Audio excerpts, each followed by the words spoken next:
প্রথম দিনে ২৫০ রানে ৫ উইকেটের পর দ্বিতীয় দিনে ব্যাট করতে নেমে দিনের শুরুতে হাসান মাহমুদের জোড়া আঘাতের শিকার হন ক্যারিবিয়ানরা। কিন্তু তারপরেই প্রতিরোধ গড়ে তোলেন কেমার রোচ ও স্টিভ গ্রিভস। করেন অষ্টম উইকেট জুটিতে ওয়েস্ট ইন্ডিজের ১৪০ রানের রেকর্ড জুটি।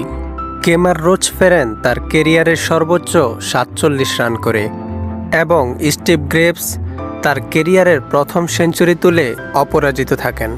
ওয়েস্ট ইন্ডিজ তাদের ইনিংস ডিক্লেয়ার করেন ৯ উইকেটে ৪৫০ রান করার পর। বাংলাদেশের হয়ে সর্বোচ্চ ৩টি উইকেট নেন হাসান মাহমুদ। তাসকিন আহমেদ ও মেহেদী মিরাজ নেন ২টি করে উইকেট এবং তাইজুল ইসলাম নেন ১টি উইকেট।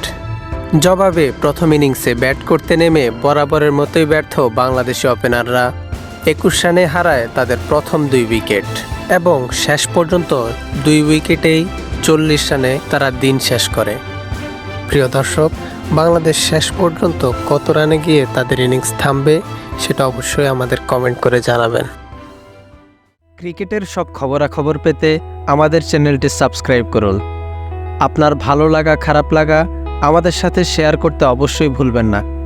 আপনার গুরুত্বপূর্ণ ফিডব্যাক আমাদের পথ চলাকে সুগম করবে। ধন্যবাদ।